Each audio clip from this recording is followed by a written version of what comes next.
Assalamualaikum warahmatullahi wabarakatuh. Ketika Islam datang ke Nusantara, ia tidak hanya membawa ajaran, tapi juga membawa kekuatan baru di kepulauan Nusantara ini. Dari pesisir Jawa lahir Kerajaan Demak sebagai kerajaan Islam pertama yang ada di Indonesia, sebagai pusat kekuasaan dan juga pusat dakwah Nusantara.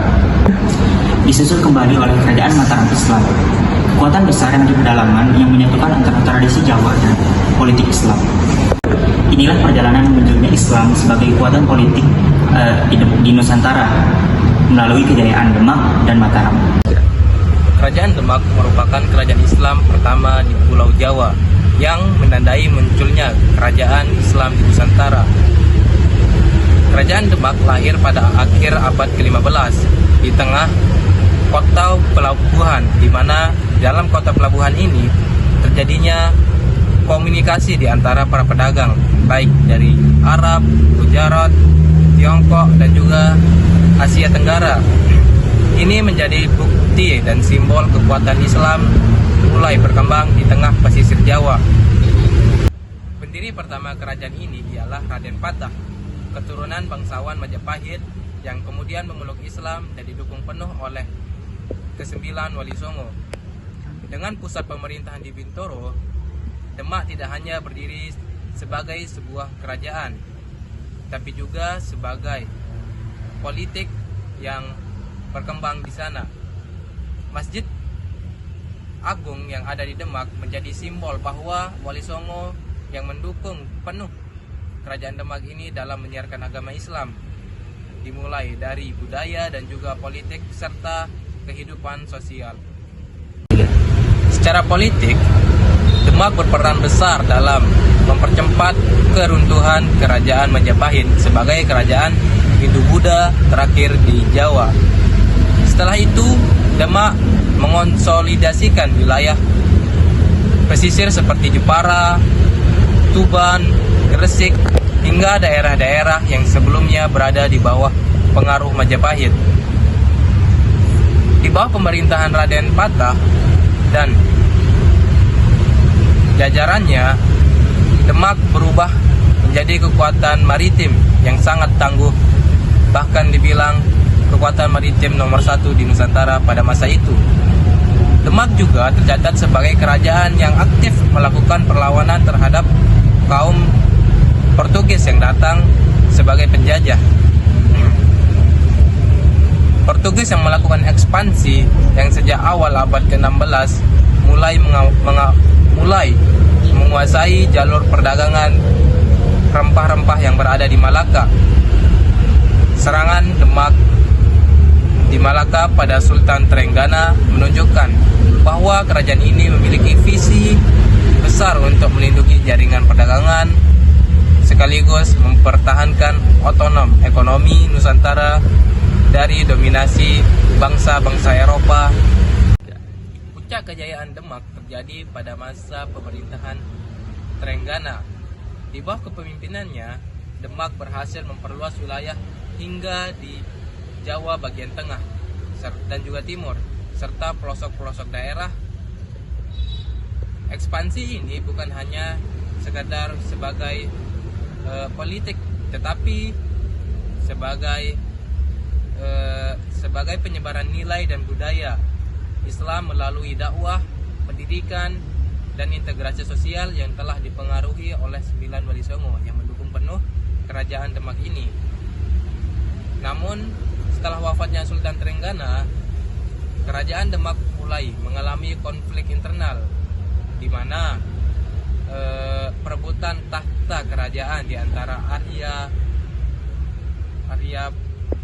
Penanggang dan juga Joko Tingkir melemahkan stabilitas kerajaan.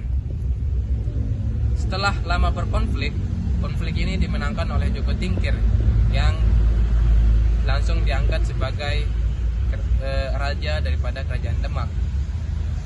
Joko Tingkir langsung memindahkan pusat kekuasaan yang awalnya berada di Wonogiri ke Pajang.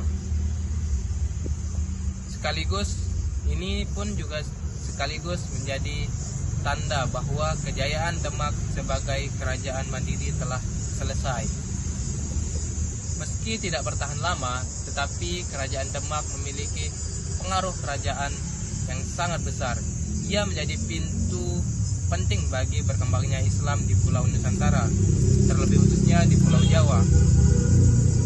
Mengubah struktur politik, budaya, dan kehidupan masyarakat. Demak adalah fondasi awal bagi Islam. Munculnya kerajaan Islam besar setelahnya seperti kerajaan Pajang dan juga kerajaan Mataram. Islam yang melanjutkan perjalanan panjang dalam mengembangkan keagamaan Islam di Pulau Nusantara. Kerajaan Mataram Islam adalah salah satu kerajaan yang pernah berjaya dalam sejarah Islam di Indonesia.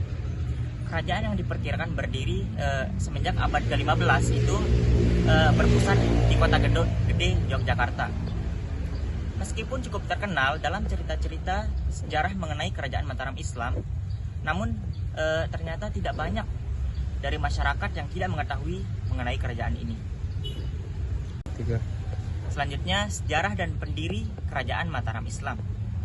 Kerajaan Mataram Islam berasal dari sebidang tanah perdikan yang diberikan oleh Sultan Adiwijaya dari Kesultanan Pajang kepada Ki Pemanahan sebagai bentuk balas jasa karena telah membantu dalam melakukan perlawanan terhadap Arya Penangsang.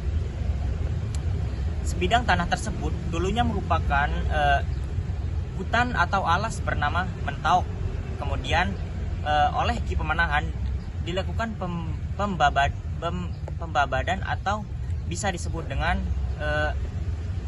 babat alas. Tidak kurang selama 7 tahun Ki Pemanahan membangun Mataram dan menjadikannya sebagai pusat kekuasaan baru yang diberi nama Kota Gede. Selanjutnya, setelah Ki Pemanahan wafat pada tahun 1584 Masehi, dia digantikan oleh putranya yang bernama Sutawijaya. Ternyata selama dipimpin oleh Sutawijaya, Mataram berhasil berkembang dan mampu mengalahkan kerajaan Pajang. Dengan demikian, Sutawijaya dan Hadiwijaya telah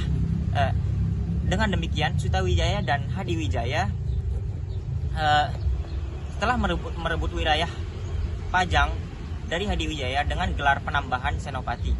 Pada saat itu, wilayah kerajaan Mataram hanya hutan, Mentauk, dan bekas kerajaan Pajang.